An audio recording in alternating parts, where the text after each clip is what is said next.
The nice guy. The nice guy. Dati akong drummer ng banda. Yan, kabanda ko sila Toots. So, involved din ako sa iba't ibang activities eh. So, kaya ako ginawa to. Kaya ako nakipagpustahan dun sa friend ko. Gusto ko lang patunayan sa kanya tayo na kaya ko din yung ginagawa mo eh. Yan lang ba yung pinagmamalaki? Psst, nakaya ko yan, man. Trip lang, solo trip.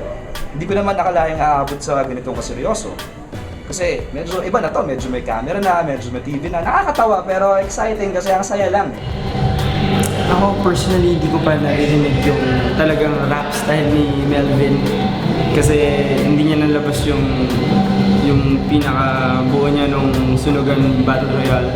So, ako talaga, by heart, puso talaga, musikero ako. So, involved ako sa sirkulo ng Barangay Tibay.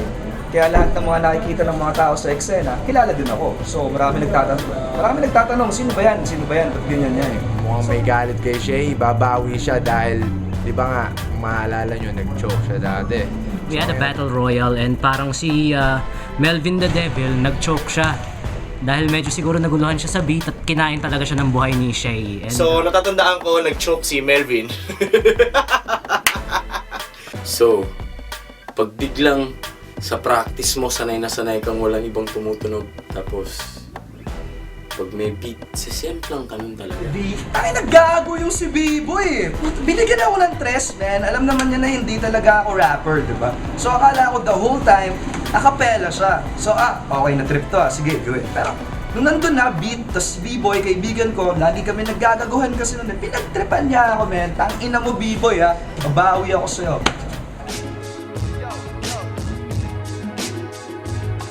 Yo, got 23 seconds left, man. Yeah, I got. Yo. Yo, check this out. Yo. Takbo'y walang laman, parang tuyong palayan. Hindi yan mapupuno, wag mong piliting lagyan. Isa ako sa mga sumigaw na iiyak na yan. Nung nagbabattle yung kaibigan namin. Yeah. Already na. Sila ay natawa.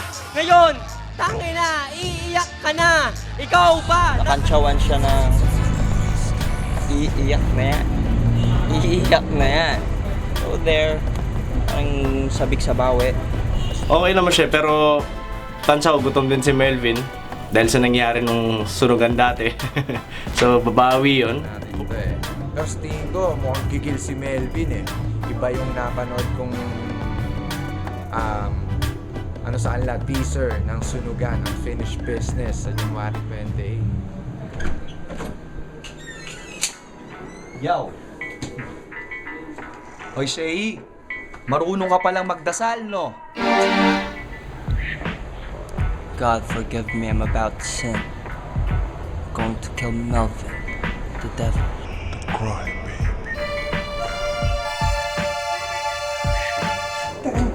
Malaking trip lang yun, men eh.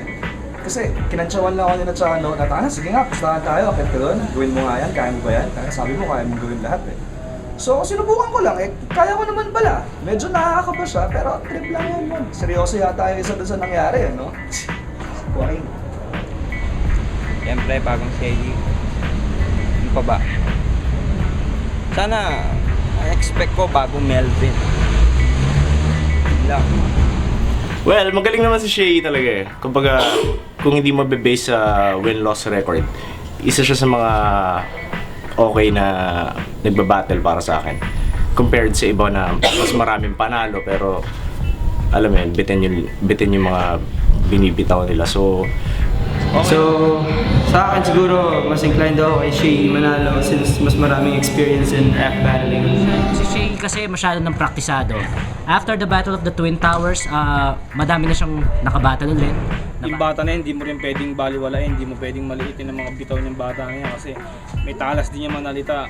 Kumbaga sa laro may tumbok din yung bata na yan, hindi mo pwedeng maliitin yung laro niyan. Si Melvin, panigurado magiging sobrang agresibo yan.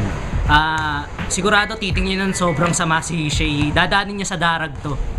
Matagal na akong hindi nakakapagpaiyak ng tao. So, gusto ko sana, kung yung unfinished business na tinatanong mo, hindi ko nagawa. Isa lang naman hindi ko nagawa nun eh. Hindi ako nakatapos ng karera. Gusto kong makagawa ng ganung bagay. Minsan-minsan lang, pag medyo lalo akala marami na siyang alam. Gusto ko sanang manapos ng karir ng isang tao. Gusto kong makitang umiiyak siya. Ako na yun. Pero dito kasi ano to balagtasan to Hindi dinadaan sa tapang to, sa talino dinadaan to. At kailangan talaga sobrang praktisado siya dito at dapat handa siya sa mga rebuttal kasi palagay ko si Shay maraming baon to. Melvin,